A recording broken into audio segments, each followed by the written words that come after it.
Monsieur le conseiller fédéral Alain Berset, mesdames et messieurs, représentants des médias, en très peu de temps, le coronavirus a complètement bouleversé notre société, notre économie et même la politique.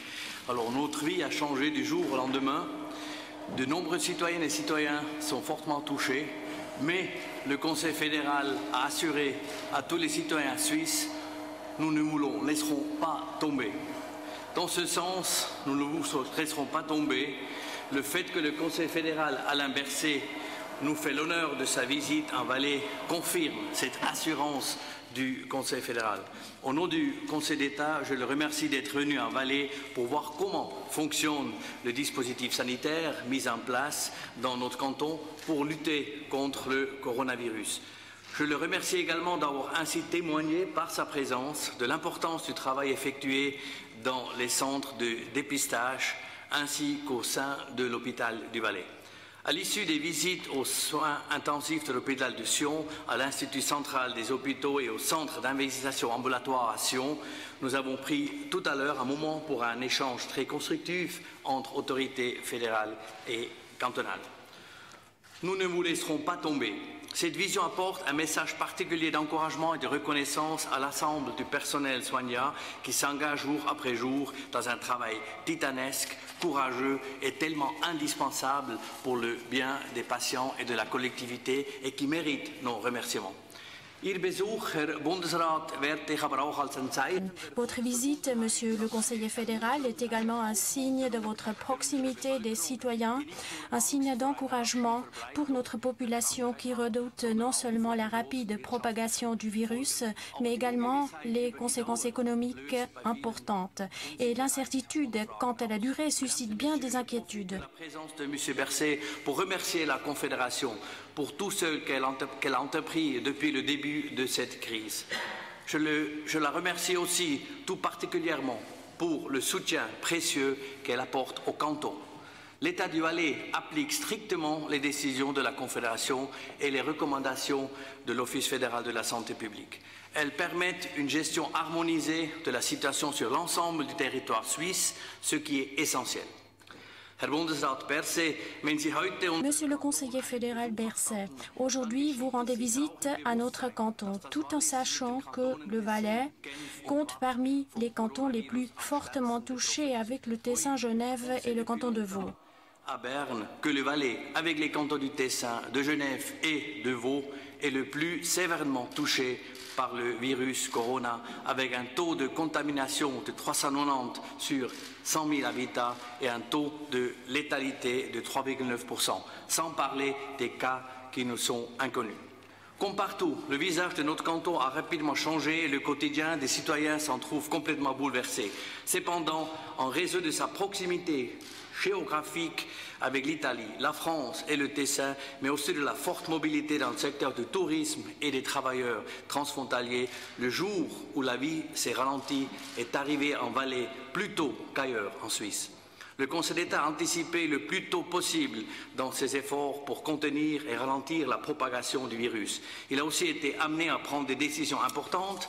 Il a déclaré le dossier coronavirus comme un objet gouvernemental et a désigné les organes en charge de la gestion de la lutte contre le coronavirus au niveau du canton en convoquant l'organe cantonal de conduite.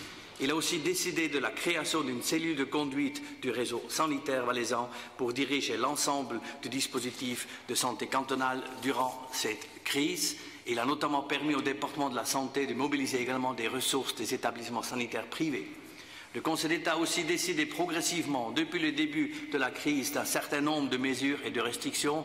Il a même décrété, rappelons-le, comme un clin d'œil à Monsieur le Conseil fédéral, la situation extraordinaire au niveau du canton avec une demi-journée d'avance sur le Conseil fédéral.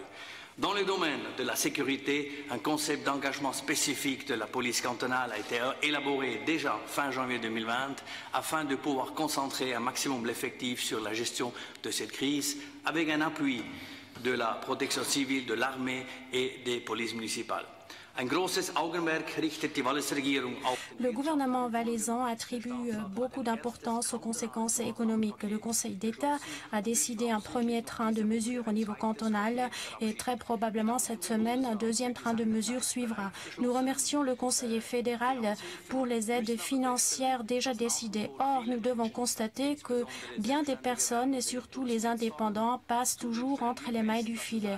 Nous voyons également qu'en Valais, il y a des milliers d'entreprises qui ont dû fermer en raison des décisions des autorités. Il y en a aussi qui n'ont pas dû fermer, mais qui, dans les faits, n'ont plus de clients et de ce fait subissent de pertes financières lourdes. Mais ils ne peuvent pas présenter de demande d'indemnité pour les racheter. Nous espérons que le Conseil fédéral décidera prochainement des aides supplémentaires afin d'éviter des faillites qui se compteront par milliers. Je remercie profondément le Conseil fédéral d'avoir fait preuve de leadership dans cette crise sanitaire, économique et sociétale. Mais cette crise est aussi un test de stress pour notre fédéralisme. Bien que nous, Valaisans, soyons généralement très épris de liberté, il est essentiel pour nous que le Conseil fédéral impose une ligne de conduite face à la pandémie qui dépasse largement les frontières d'un canton. J'espère qu'en continuant sur cette voie, nous pourrons ensemble sortir de cette crise le plus rapidement possible en démontrant que les institutions politiques suisses ont été capables de réagir solidairement et de manière efficace. Merci, Monsieur le Conseil fédéral, pour votre visite. Merci pour votre engagement. Je passerai maintenant la parole à ma collègue, Mme Esther Weber-Kalbermatten, qui va nous donner un point de citation dans le domaine de la santé, avant que je passerai la parole à notre invité, Monsieur le Conseil fédéral Berset. Monsieur le conseiller fédéral Alain Berset, Monsieur Corr, chers présents. À mon tour de vous remercier d'être venu ici en Valais aujourd'hui par ces temps difficiles où chaque minute compte. Vous avez rendu visite à l'hôpital et aussi un centre d'investigation. Et je pense que c'est à nous maintenant de vous remercier. En même temps, c'est un signe de remerciement de votre part face à toutes celles et ceux qui sont à l'œuvre maintenant dans le domaine de la santé, mais aussi dans les OMS. Ils voient que nous apprécions leur travail. Je serai bref parce que vous pouvez trouver les chiffres actualisés tous les jours sur le site web. Aujourd'hui, nous comptons un cumul des cas positifs de 1384 au canton de Valais, 54 de décès. Pour ce qui est des détails, vous les trouvez sur notre site web. Je récapitule et je le fais aussi pour le Conseil fédéral et pour M. Daniel Corr. En effet, depuis des semaines, nous sommes en train de nous préparer à un scénario que, bien sûr, nous ne souhaitons pas. Pour moi, les dernières 6 semaines, c'est comme une éternité. Or, ce n'était que 6 semaines. Nous avons instauré une hotline comme au niveau fédéral, qui compte maintenant 500 appels par jour. Ce sont les soignants qui appellent avec un record de 5 jusqu'à 7000 appels par jour. En outre, nous avons élaboré une gestion étendue de crise. Les cantons devaient surveiller les manifestations avec moins de 1000 personnes. Nous avons mis en place une hotline psychologique où des patients psychiatriques ou des personnes tout simplement inquiètes peuvent appeler et il y a une communication permanente. Je remercie le conseiller fédéral et M. Daniel Corr pour cette excellente communication, pour des affiches grand format que nous avons pu publier aux nouvellistes, mais aussi pour les conférences de presse et pour les réponses précises. L'hôpital est préparé. La Société des médecins s'est également préparée avec les centres d'investigation ambulatoires. En outre, nous avons réquisitionné des établissements privés, cliniques de Valais, à Saxon, mais aussi les cliniques de réhabilitation sur le haut plateau auprès de Grand Montana, où nous avons accès au personnel et à l'infrastructure au cas où la situation devait se dégrader. Mais nous ne lâchons pas d'efforts. À l'avenir, nous allons mettre en place des achats uniformisés de matériel de protection. Pour l'instant, les masques sont distribués selon les besoins aux institutions sanitaires et à l'avenir, nous aimerions aussi distribuer de manière plus homogène le matériel de protection dès qu'il sera disponible. Nous sommes aussi en train de renforcer les capacités de test. Une question qui revient toujours est de savoir ce qu'il en est des tests. Eh bien, nous devons d'abord mettre en place les infrastructures et dans une première phase, ce seront les soignants qui pourront bénéficier de ces tests. Permettez-moi d'aborder une situation particulière, ce sont les OMS. Là aussi, question récurrente, quid des OMS? Les OMS, eh bien, vous le savez, ils ont l'habitude d'appliquer une hygiène rigoureuse, mais malheureusement, nous avons des cas Covid positifs. Vous savez que cette population est particulièrement vulnérable. Et s'il y a une propagation des infections à l'OMS, on fait tout pour le confiner. Malheureusement, nous comptons des décès. À peu près 45% des décès aujourd'hui touchent les résidents des OMS. Tout un réseau de collaboration s'est mis en place, les pouvoirs publics, les hôpitaux publics, les établissements privés, la société de médecins, des soignants et des infirmières privées. Et c'est grâce à l'avance d'informations que nous avions donc du Conseil fédéral et aussi du canton de Tessin, nous avons pu beaucoup apprendre et nous avons eu en quelque sorte une semaine pour nous préparer. Je remercie déjà de votre soutien et le canton de Valais assure son soutien à son tour au Conseil fédéral. Pour ces informations, maintenant je crois que je passe très volontiers la parole à Monsieur le Conseil fédéral, Alain Berset. Merci beaucoup, Monsieur le Président du Conseil d'État, Madame la Conseillère d'État, Mesdames et Messieurs. Tout d'abord vous dire que c'est pour moi un moment important d'être ici en Valais ce matin, enfin cet après-midi, ce début d'après-midi avec vous, pour faire le point. Vous dire que nous sommes évidemment quotidiennement, heure par heure, en train de suivre cette évolution avec le Conseil fédéral depuis la fin du mois de janvier et que dans ce cadre-là, évidemment, le contact avec les cantons est une très très grande importance, avec l'ensemble des institutions, mais bien sûr au premier titre avec les cantons. J'ai eu l'occasion ce matin, et vous connaissez la situation sur le plan suisse, hein, nous avons passé le cap des 20 000 personnes avec un résultat positif durant le week-end, on est à plus de 21 000 maintenant, vous savez que nous avons plus de 160 000 tests qui ont été réalisés dans le pays, ce qui, je crois, environ 160 000 actuellement, hein, ce qui fait qu'on va bientôt atteindre les 20 000 tests par million d'habitants. Ça fait de la Suisse vraiment un des pays qui teste le plus, et ce depuis le début. Et c'était naturellement une évolution très importante pour suivre la propagation et l'évolution de la maladie. J'ai eu l'occasion ce matin de me faire une idée précise de la situation en Valais et de la mise en place d'un système par le Conseil d'État et par les institutions en Valais pour répondre à cette situation. L'occasion de visiter l'hôpital du Valais, de visiter l'Institut central, d'avoir un échange avec l'Institut central des hôpitaux et également le centre d'investigation avancé. On a eu ensuite, oui, vous l'avez dit, je crois, un échange aussi sur le plan politique avec une délégation du Conseil d'État pour aborder toutes les questions qui actuellement concernent la Confédération et les cantons pour faire face à cette situation sur le plan sanitaire, mais aussi bien sûr sur le plan économique. Et j'ai envie de dire, j'ai été vraiment impressionné ce matin par le dispositif sanitaire mis en place en Valais. J'ai eu l'occasion à plusieurs reprises de me déplacer dans les cantons durant ces dernières semaines et ce matin aujourd'hui en Valais. Et je suis toujours très impressionné par, d'une part, la très grande flexibilité dont les institutions en place ont su faire preuve pour répondre aux besoins. Pour être très concret, on a affaire à un nouveau virus et on sait depuis relativement peu de temps ce qu'il provoque, quel est le problème qu'il provoque principalement. On sait maintenant que les besoins sont en particulier pour les places de soins intensifs dans les hôpitaux, avec un appareillage spécifique, notamment pour les respirateurs artificiels. Ce n'est pas si facile à organiser. Et les hôpitaux dans notre pays, et c'est le cas également en Valais, ont fait preuve d'une très grande flexibilité, de beaucoup de force d'innovation pour s'adapter, et j'ai pu m'en rendre compte ce matin.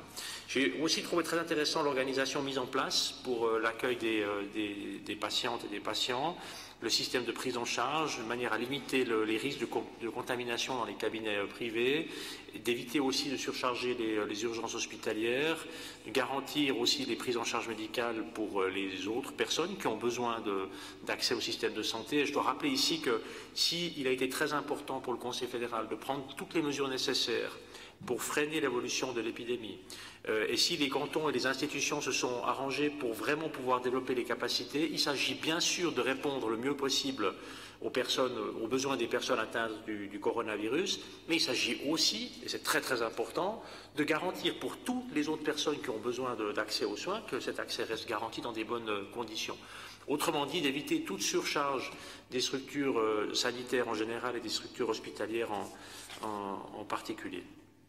J'ai pu voir aussi ce matin, et c'est bien je crois de le rappeler, l'importance de la médecine de premier recours, l'importance du système sanitaire et des cabinets, des consultations aussi par téléphone et ensuite de l'envoi au centre d'investigation ambulatoire, et puis également de me rendre compte de l'importance d'avoir toujours un personnel très engagé, très solidaire, flexible, très impliqué dans son travail, et je crois qu'on doit toujours les remercier pour cet engagement.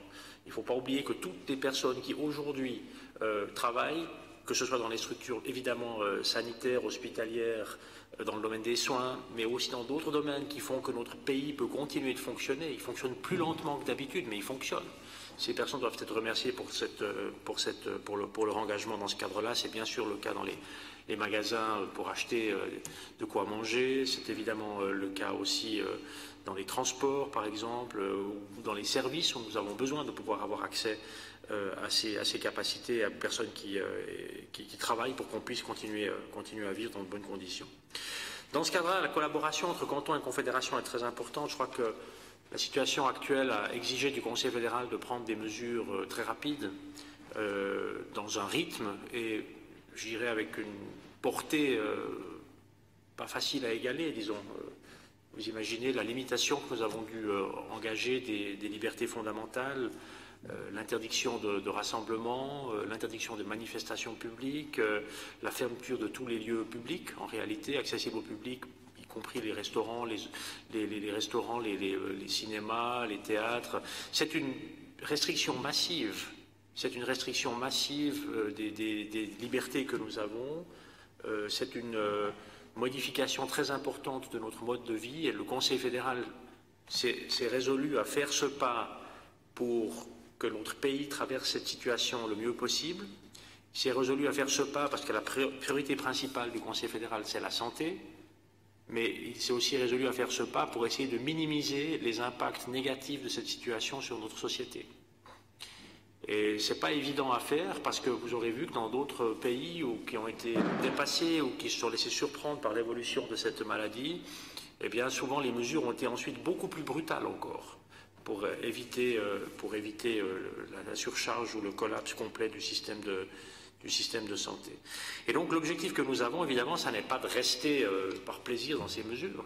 L'objectif, c'est de les garder aussi longtemps que ce sera nécessaire, mais de pouvoir, dès que c'est possible aussi, naturellement, en ressortir. Et nous savons depuis le début, on n'entre pas dans de telles mesures sans se poser la question de comment, ou sans se dire qu'il faudra une fois en sortir le plus vite possible. Et c'est naturellement une préoccupation aussi pour le Conseil fédéral. Je suis particulièrement conscient qu'un canton comme le Valais, et vous savez, je crois que celles et ceux d'entre vous qui me connaissez, vous savez que je connais bien le Valais, que j'aime beaucoup le canton du Valais, et je connais aussi les spécificités de l'économie valaisanne, la structure économique du Valais. Et je sens bien et je sais bien que le Valais est un canton qui paye un tribut particulièrement lourd à ces mesures, notamment dans le domaine de l'hôtellerie, de la restauration, avec l'évolution qui n'est pas très bonne sur le plan touristique, évidemment, en général. Et je dois vous le dire, saluer la fermeté et la clarté dont a fait preuve le Valais au moment où nous avons eu la discussion sur la fermeture des pistes de ski. Pas une situation facile. Je peux bien imaginer qu'en Valais, de fermer les pistes de ski ou d'accepter la fermeture des pistes de ski, c'est pas facile. Nous avons eu des divergences avec d'autres régions, d'autres cantons qui ont été un peu difficiles, mais le Valais a fait preuve d'une très grande responsabilité et nous avons pu travailler en très très étroite collaboration pour aboutir à ce pas qui était inévitable, comme d'autres d'ailleurs. La situation actuelle, c'est que nous avons, je crois que nous pouvons le dire, les hôpitaux ont pu se préparer, les systèmes de santé ont pu se préparer. Nous voyons en Suisse que nous arrivons, je dirais, à maîtriser la part maîtrisable de cette évolution. Jusqu'ici, en tout cas, on est dans une situation qui est d'une certaine manière sous contrôle, mais ce, évidemment, aussi parce que nous avons pris des mesures qui étaient très dures. Et je crois que, alors que nous avons fait tout cela ensemble, jusqu'ici, c'est le moment de ne pas gaspiller ces efforts et ce que nous avons pu atteindre. Et je le dis en étant très conscient de ce que ça peut signifier au moment où les beaux jours arrivent, au moment où les vacances de Pâques arrivent.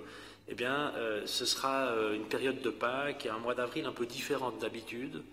Ce n'est pas le moment cette année à Pâques, comme on le fait chaque année, de retrouver toute la famille avec toutes les générations qui se croisent dans des grandes fêtes à 50 ou à 100 personnes. Même à beaucoup moins d'ailleurs. Ce n'est pas le moment non plus de relâcher les efforts et il faut, je crois, voir que dans la situation actuelle avec les sacrifices que nous avons faits jusqu'ici pour maîtriser cette situation, nous devons poursuivre. Nous devons poursuivre maintenant, rester solides, ensemble, parce que nous sommes, j'allais dire presque plus, nous ne sommes pas seulement une société, nous sommes aussi dans ce cadre-là une communauté. On a une communauté de destin aussi au sein de cette société pour faire face, en rappelant que l'objectif, c'est, je l'ai dit, de protéger les structures sanitaires, mais aussi, bien sûr, en particulier au premier titre, les personnes particulièrement menacées. Les personnes de plus de 65 ans, les personnes qui ont déjà des maladies préexistantes, qui doivent être protégées en particulier contre l'évolution de ce virus, parce qu'on sait que les parcours dans la maladie pour ces personnes-là peuvent être très difficiles. Rappelez également que nous ne fixons pas le rythme, c'est la nature qui fixe le rythme, c'est l'évolution du virus. On peut influencer les choses, mais on ne fixe pas le rythme. C'est la raison pour laquelle nous avons dû réagir très rapidement au mois de mars. Je crois qu'on peut voir avec l'engagement de tous qu'on peut avoir des effets positifs, même si on doit toujours s'en rappeler, on vit avec une certaine incertitude. C'est un nouveau virus, on ne sait pas tout. Et gérer une crise, c'est aussi gérer l'incertitude. Il faut accepter cela, il faut pouvoir travailler avec cela. C'est ce que fait le Conseil fédéral avec les cantons, je crois de manière très engagée, dans une très étroite collaboration. Et c'est aussi à ce titre qu'il était important pour moi d'être présent ce matin en Valais, pour remercier toutes celles et ceux qui s'engagent pour que ça marche, pour qu'on puisse faire face ensemble à cette situation, aussi me faire une idée de la situation sur le terrain et de rappeler que nous sommes ensemble, cantons et confédérations, à travailler à répondre à ce défi énorme pour notre société. Merci, Monsieur Berset, pour ce message qui nous encourage de rester solides et solidaires pour faire face aussi, justement, comme vous avez dit, à ce rythme qui est fixé par la nature. Mesdames et Messieurs les représentants des médias, Monsieur Berset a défini ce matin à l'hôpital du Valais une crise comme la gestion de l'incertitude, comme vous avez dit. Alors, dans une période d'incertitude, ce qui est primordial, c'est la communication. C'est une fois de plus l'occasion pour moi de vous remercier pour les messages que vous faites passer à travers vos médias à la population. C'est pour ça aussi que j'ouvre bien maintenant volontairement la possibilité pour vous de poser des questions, notamment à M. Berset. Pas une heure de questions, mais un bon quart d'heure de questions. Alors, à qui je peux passer la parole pour une question? Monsieur Carut. Monsieur le conseiller fédéral, la Chambre valaisanne de tourisme appelle les propriétaires de résidences secondaires à ne pas se rendre en Valais, même si c'est autorisé. Est-ce que vous faites le même appel? Ce que je peux vous dire à ce sujet, c'est que j'ai été très impressionné par les appels du Tessin, qui est dans une situation sanitaire difficile et qui a vraiment fait des appels très forts pour inviter les personnes qui pensaient se rendre au Tessin pour les vacances de Pâques de ne pas le faire. Et ce que nous savons avec l'évolution d'un virus, c'est que tout mouvement important de population tente à aggraver le problème. Et dans ces conditions, quand je dis le mois d'avril 2020 sera un autre mois d'avril que ceux auxquels nous sommes habitués, eh bien, je crois qu'il vaut la peine de bien réfléchir avant de se déplacer, dans la mesure du possible de rester à la maison et d'éviter notamment de surcharger ou de charger des cantons qui essayent tant bien que mal, ils y parviennent, mais avec quand même des défis très importants à faire face à cette situation. Je crois qu'il me paraît raisonnable aujourd'hui et pour ces vacances de Pâques de renoncer à des déplacements dans les régions touristiques. Merci. D'autres questions, madame? Ce matin, le gouvernement autrichien a annoncé vouloir lever ces restrictions progressivement dès le 14 avril. Qu'en est-il pour le gouvernement suisse ? Bon, nous avons naturellement, comme je le disais tout à l'heure, dès qu'on entre dans des mesures, on sait qu'on va en sortir. C'est l'objectif, évidemment. C'est qu'elles durent le moins longtemps possible, qu'elles fassent le moins mal possible, mais qu'on évite de créer, qu'on essaie de créer le moins de dégâts possible pour la société, pour l'organisation de la société et pour l'économie, naturellement, qui fait aussi partie, qui est une partie importante de la société. Alors j'ai pris note, naturellement, de l'annonce de l'Autriche ce matin. J'ai pris note que c'est une annonce qui concerne un nombre très restreint de commerces dans une dizaine de jours, qui va concerner un nombre tout aussi restreint de commerces dans quasiment un mois. Et le Conseil fédéral a plutôt l'habitude, dans le fond, de prendre des décisions et puis ensuite elles s'appliquent de manière des fois un peu plus rapide que ce que font d'autres. Donc je crois que le signe que donne l'Autriche, c'est un signe que naturellement il faut pouvoir, dès que c'est possible, retourner pas à pas. C'est aussi ce qu'on retient de l'exemple autrichien, avec des petits pas à la normale. C'est aussi ce que nous allons envisager certainement de faire en Suisse, mais en tenant compte de la situation suisse. On répond évidemment à une situation épidémiologique et sanitaire dans notre pays. On observe évidemment énormément ce que font les autres, mais nous prenons nos décisions. C'est la raison pour laquelle, par exemple, la Suisse a renoncé à enfermer les gens à la maison. On a compté beaucoup plus sur la responsabilité individuelle et sur un respect des règles de distance sociale, mais en disant que, ma foi, il faut quand même parfois pouvoir sortir de chez soi. Chacun doit prendre son chemin faire son chemin avec cela, un chemin qui puisse être adapté aux états dans lesquels nous vivons. Et puis, on doit tenir compte de la différence aussi naturellement sur le plan épidémiologique. L'Autriche est un pays qui a une population en nombre identique à la Suisse, mais qui n'a que la moitié moins de cas annoncés. Donc ça peut aussi naturellement influencer la prise de décision et le moment des décisions. Merci. Une autre question? Oui, monsieur. Oui, une petite question toujours concernant le tourisme. Est-ce qu'on va serrer la vis au niveau des amendes ce week-end pascal ou on en reste à la ligne qui a été choisie? Que ce soit au niveau des cantons ou plus globalement au niveau de la Confédération? Alors moi je dis volontiers quelque chose à ce sujet, mais en rappelant qu'il n'y a pas de police fédérale qui met des amendes dans la rue. Ça fait partie, on n'a pas changé ces règles-là. Ça fait partie naturellement intégrante du fédéralisme. Le Conseil fédéral a par contre donné la possibilité, c'est naturellement quelque chose de fort, au canton d'agir lorsque les interdictions de rassemblement ne sont pas respectées. Je crois qu'on n'a pas de problème aujourd'hui avec les interdictions des manifestations, parce qu'il n'y a pas d'organisateur de manifestations qui souhaite braver cette interdiction, ça n'aurait pas vraiment de sens. Il peut par contre arriver que des rassemblements de personnes, de manière y compris assez spontanée, existent. Et là, il faut effectivement que je crois que les cantons utilisent la marge de manœuvre qui existe pour rappeler l'importance de la distanciation sociale et du respect des normes d'hygiène pour freiner la propagation du virus. On s'attend évidemment plutôt à une augmentation de l'action, de la nécessité d'agir des polices cantonales. Je crois que certains cantons ont aussi délégué cette possibilité à des polices municipales, mais ce n'est pas la Confédération ici qui mène les opérations. Je peux peut-être juste compléter qu'effectivement le Conseil d'État valaisan a décidé de renforcer les contrôles dans ces semaines qui vont venir, surtout pendant Pâques. L'objectif, ce n'est pas de donner des amendes pour encaisser l'argent, pas du tout ça.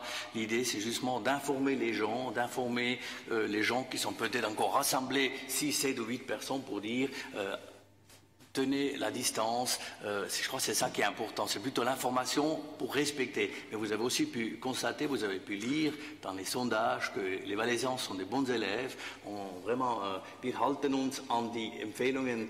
Nous respectons les recommandations du Conseil fédéral en Valais et nous sommes fiers parce que les Valaisans ont compris que nous sommes maintenant dans une phase décisive et nous devons respecter toutes ces décisions.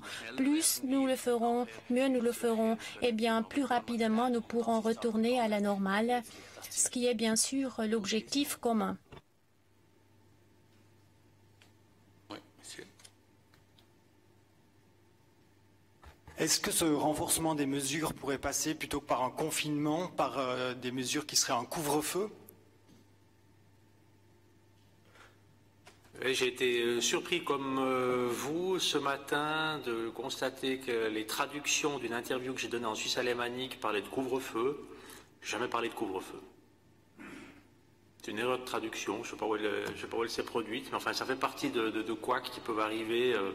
Ça n'est pas un élément que j'ai mentionné. Maintenant, sur la deuxième partie de la question, un confinement. Écoutez, on a toujours été très clair sur le fait qu'il faut être très très flexible dans une telle situation, très très modeste aussi face à l'évolution de la situation, parce qu'encore une fois, c'est la nature et le virus qui décident un petit peu du rythme, et pas forcément uniquement la politique, même au contraire. Et nous n'avons jamais exclu aucune mesure. Nous n'avons jamais exclu aucune mesure. Par contre, j'ai déjà dit tout à l'heure, nous avons de manière très consciente renoncé à décréter que les gens devaient rester enfermés à la maison et que s'ils sortaient, ce serait puni par des amendes, parce que nous avons vraiment voulu miser sur quelque chose qui soit plus durable, en sachant que nous allions devoir tenir pendant des semaines et que pendant ces semaines-là, bien, il nous paraissait plus raisonnable de miser sur la responsabilité individuelle et le respect des normes de distanciation sociale. Monsieur. Oui, donc ce week-end de Pâques sera quand même critique. Est-ce que vous pourriez prendre quand même mercredi des mesures plus contraignantes, juste le temps du week-end pascal, ou c'est pas à l'ordre du jour? On peut tout faire dans cette situation. Le Conseil fédéral peut se reposer la question à chaque moment, mais je crois que la situation que nous voyons aujourd'hui, quand même, qu'est-ce que ce serait des mesures plus dures, hein? Si vous avez une idée qui soit, disons, praticable et acceptable, on peut en discuter. Nous avons interdit tout rassemblement de personnes de plus de 5 personnes. Vous imaginez ce que c'est comme restriction des libertés fondamentales, des libertés de réunion. Et pour les groupes de moins de 5 personnes, il doit y avoir 2 mètres entre les personnes qui sont ensemble. Beaucoup plus que ça, on ne peut pas faire. Donc c'est plutôt une question d'application que de normes maintenant. Et je crois que l'appel, je dirais, à continuer avec ces efforts que toutes et tous font, et je crois que le président du gouvernement l'a dit, nous avons pu constater durant ces dernières semaines que non seulement la population en Suisse a très bien compris quelles étaient les mesures à suivre, a très bien compris pourquoi il fallait suivre ces mesures, mais c'est aussi dans une très très large mesure conformé. Donc ça a bien fonctionné, et je crois que nous devons maintenant pouvoir attendre que cela fonctionne aussi durant le week-end de Pâques. Madame. Le Valais avait demandé d'agir strictement sur les frontières, une fermeture. Est-ce que vous avez rediscuté de cette question? Oui, la question des frontières a fait partie d'une discussion constante au Conseil fédéral depuis le moment où nous avons eu la situation extraordinaire. Ce qu'il faut voir, c'est que de limiter les frontières, c'est quelque chose qui ne peut pas se faire sans autre. Avec la situation extraordinaire, le Conseil fédéral a obtenu des possibilités qui n'existent pas sinon. Et dans un premier temps, nous avions appliqué les premières mesures directement sur le droit d'urgence. Les mesures prises aux frontières, et elles valent maintenant pour l'ensemble des pays, ce sont des mesures très dures. Le passage aux frontières a été réduit massivement depuis quelques semaines, et il nous semble raisonnable de ne pas aller au-delà, dans la mesure où, si on pense aux personnes qui peuvent encore passer la frontière aujourd'hui, ce sont essentiellement, si on pense à la frontière sud ou si on pense à la frontière ouest avec la France, ce sont essentiellement des personnes qui travaillent, enfin ce sont que des personnes qui travaillent, et nous devons quand même bien constater que de ces deux pays uniquement, la France et l'Italie, nous viennent chaque jour que dans le secteur de la santé, 35 000 personnes qui travaillent dans nos institutions. Alors si le pas suivant, c'était de fermer les frontières et puis de perdre ces 35 000 forces de travail, 35 000 personnes dans le système sanitaire uniquement, hein, parce que si on prend l'ensemble de l'économie, c'est nettement beaucoup plus, nous prendrions un risque pour le système sanitaire, d'affaiblissement du système sanitaire qui serait complètement contre-productif dans la situation actuelle. C'est la raison pour laquelle nous avons réduit aussi fortement que possible, à l'échelle de ce qu'ont fait aussi d'autres pays autour de nous. Je crois qu'il n'y a personne qui a envie aujourd'hui de voir des mouvements qui ne sont pas absolument nécessaires sur la frontière, raison pour laquelle ces mesures très fortes ont été prises, mais il nous semble aujourd'hui que nous avons une situation qui est sous contrôle et qui a permis de réduire massivement déjà les passages. Merci. Concernant le port de masques, on le voit dans les lieux, dans les magasins. Il y a encore 8-10 jours, il y avait très peu de personnes avec des masques. Aujourd'hui, il y en a de plus en plus. par rapport aussi à la sécurité, par rapport aux personnes qui sont aux caisses, qui travaillent, est-ce qu'on pourrait arriver à généraliser le fait que dans ces lieux, on mette des masques? Alors, je réponds volontiers à une partie de la question, mais je pense que M. Corr va certainement aussi dire quelque chose à ce sujet, parce qu'il est souvent, je pense qu'il ne se passe pas une journée sans qu'on ait une discussion aussi à ce sujet. Alors, ce que je veux dire à propos des masques, c'est que ce que nous avons dit depuis le début, c'est que le port généralisé du masque partout et en tout temps ne protège pas valablement les personnes qui sont saines, qui n'ont pas de symptômes et qui ne sont pas malades. Ça peut même être dans certains cas contre-productif parce que le port du masque donne une sorte de sentiment de sécurité pour les personnes saines qui font peut-être qu'on respectera un peu moins les distances, qu'on va être un peu moins attentif en pensant être protégé par un masque. Et je crois que nous avons, mais ça M. Corr le dira mieux que moi, nous avons à ce sujet une évaluation constante de la situation, mais c'est ce qu'on sait aujourd'hui de cette situation. La question que vous posez est un peu différente. La question que vous posez est un peu différente, elle est de savoir, à partir du moment où l'évolution sur le plan de l'épidémie se fait, si on réouvre toute une série d'activités ou de magasins notamment, qu'est-ce qu'on peut faire pour protéger des personnes qui sont en bonne santé? Et encore une fois, ce n'est pas le port du masque qui va vous protéger si vous êtes en bonne santé. Par contre, si vous êtes en bonne santé et que vous travaillez dans un environnement où il y a plein de monde qui passe, le port du masque peut peut-être dans certains cas éviter que si vous êtes en bonne santé, vous soyez infecté. Et ce type de réflexion existe de manière constante. Il y a également le Centre européen de contrôle des maladies infectieuses qui, de manière constante, évalue aussi cette situation. Et nous restons là aussi très flexibles. Très flexible. Ça dépend uniquement, on essaye de prendre toutes les mesures, j'ai dit depuis le départ, on essaye de prendre toutes les mesures qui ont un impact positif sur l'évolution de la maladie. Et c'est une science qui n'est pas exacte, mais surtout quelque chose qui évolue quasiment quotidiennement. Voilà en quelques mots sur le plan politique et sur le plan, je dirais, technique et de l'OFSP, ce serait certainement bien si M. Corr pouvait dire quelques mots à ce sujet. Oui, Monsieur le conseiller fédéral, valaisan, chère conseillère. Le port du masque, c'est vraiment comme toujours une question qui vient toujours et de plus en plus. Il n'y a jusqu'à maintenant aucune preuve que le port du masque dans le public, dans le grand public, apporte une protection additionnelle.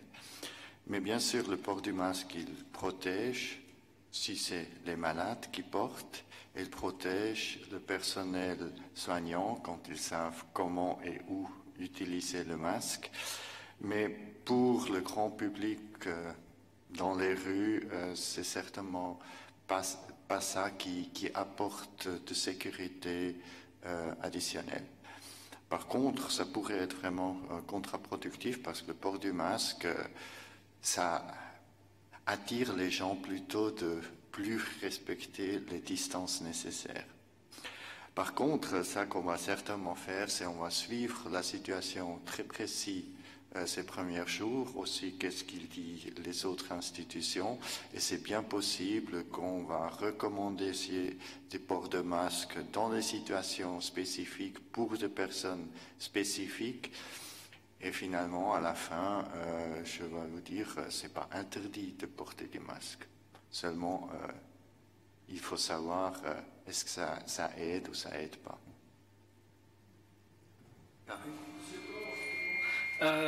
Dans nos archives de 2007, on a un article de vous en train de mettre un masque, elle tourne sur les réseaux sociaux depuis ce matin, où vous conseillez aux gens d'acheter des masques de protection au cas de pandémie meurtrière. Alors, est-ce que la situation a changé depuis 2007 ? Oui, ça a changé depuis 2007 dans la situation qu'à l'époque, la situation était très différente. On conseillait à cette époque au public de faire un petit stock à la maison des masques parce qu'on ne savait pas qu'est-ce qui va arriver pour que les gens, quand ils sont malades, ils auraient eu des masques. C'était un paquet par personne qui était recommandé, qui est toujours encore recommandé. Bien sûr, maintenant, on ne le recommande pas parce qu'il n'y a pas assez de masques. Auf Französisch schon gesagt, La question avait déjà été posée en français. Aujourd'hui, l'Autriche a décidé d'assouplir les restrictions. Certains commerces vont rouvrir à partir du 14 avril. Quand est-ce que le Conseil fédéral va présenter la sortie du lockdown? Nous devons d'abord analyser la situation en Suisse. Elle n'est pas la même en Suisse et en Autriche, avec une population semblable, à peu près 8,5 millions. L'Autriche compte que la moitié des cas positifs qui sont enregistrés en Suisse. La situation est donc différente. Mais bien sûr, nous observons de près l'évolution dans les pays voisins, voire au monde entier.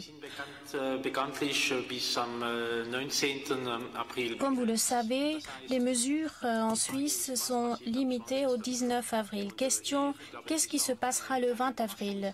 Et cela ne va pas vous surprendre. Il y aura 2 réunions du Conseil fédéral qui sont prévues dans l'intervalle. Et ces réunions nous donneront l'occasion de peaufiner notre analyse. Nous avons besoin de chiffres. Il ne s'agit pas que de communication. Nous avons besoin de bases solides pour appuyer nos décisions. Et au plus tard, le 16 avril, nous pourrons vous annoncer quelle sera la suite. Mais n'oubliez pas, pour l'instant, la courbe monte, le nombre d'hospitalisations et d'infections augmente. Nous n'avons pas encore atteint le pic. Et même une fois que nous aurons atteint le pic, eh bien, tout n'est pas terminé. Là, nous aurons atteint le point où on espère voir une baisse. Et ce n'est qu'au moment où la baisse se confirme que nous pourrons prévoir un assouplissement.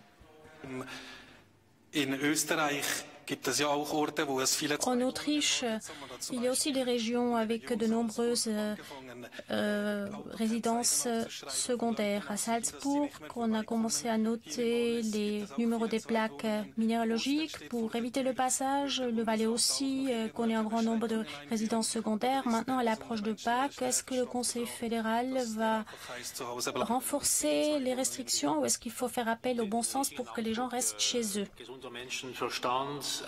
Eh bien, justement, le bon sens, la responsabilité individuelle et aussi se dire que tous les sacrifices et les efforts fournis en tant que collectivité seront gaspillés, perdus en quelques jours, simplement parce qu'il fait beau temps et parce que tout le monde a congé. Voilà pourquoi nous en appelons à tout le monde. Restez chez vous dans la mesure du possible. Et nous le savons, si la population se déplace, s'il y a des groupes qui se forment, cela accélère la propagation de l'épidémie. Nous voyons que nous pouvons vraiment agir sur l'évolution de l'épidémie par les mesures strictes, donc tenez bon. Les écoles sont fermées, les enfants ne vont pas à l'école. Imaginez-vous, vous ne pouvez plus rendre visite à la grand-mère ou au grand-père qui est à l'EMS. Tous les restaurants sont fermés, tous les commerces, sauf les magasins alimentaires. Eh bien, il faut vraiment se le dire et ensuite renoncer pour tout simplement partir en vacances. Mais ce genre de discrimination avec les plaques des voitures, etc., ne me semble pas adapté pour la Suisse.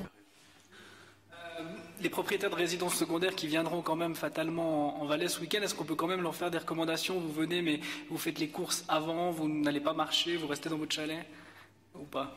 Écoutez, ça c'est vraiment quelque chose qui appartient, je crois, au gouvernement cantonal. Le canton du Tessin a pris des mesures très fortes pour indiquer qu'il ne souhaitait pas. Il a dit en substance, on se réjouit de vous revoir après cette crise, mais maintenant on a vraiment une situation très difficile. Ne venez pas nous compliquer la tâche maintenant, on vous aime, mais venez plus tard. C'est un peu le message du canton du Tessin. Je crois que ça appartient au canton de décider comment se comporter face à cette situation. Et une dernière question pour Mme Esther Weber-Kelbermatten. Je voulais savoir combien de tests sont effectués actuellement au Valais et combien espérez-vous pouvoir en faire dans quelques jours? Pour l'instant, entre 300 et 400 tests d'après les informations disponibles. J'ajoute que de nombreux tests sont négatifs. Le pourcentage des tests positifs est de 12 ou de 13%. Il s'agit surtout de tests de soignants ou de patients pour ce qui concerne l'Institut central. Dans les cliniques privées, eh bien, c'est une autre histoire. Aujourd'hui, le matériel de test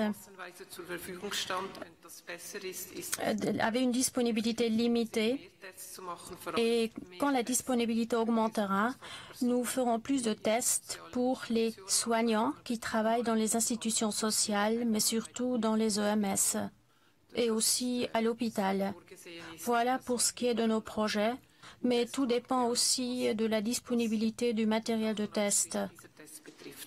Donc pour pouvoir faire le frottis dans le cadre de ces tests. Monsieur le conseiller fédéral, on a versé Monsieur Daniel Koch et les personnes qui ont participé pour cette visite en Valais. La crise nous a bouleversés, c'est vrai, mais Monsieur Berset, vous avez pu voir qu'en Valais, à bien des égards, nous avons prouvé que nous sommes capables d'innover, de nous adapter, que nous avons tout mis en œuvre afin de résister à cette crise. Le Valais a réagi avec détermination, solidarité, avec esprit d'équipe rapidement. Nous avons agi, maintenant il faut tenir bon. Nous espérons bien sûr finalement atteindre ce pic, mais d'ici là, il faut contrôler la situation avant de pouvoir assouplir les mesures. Pour vos reportages de demain.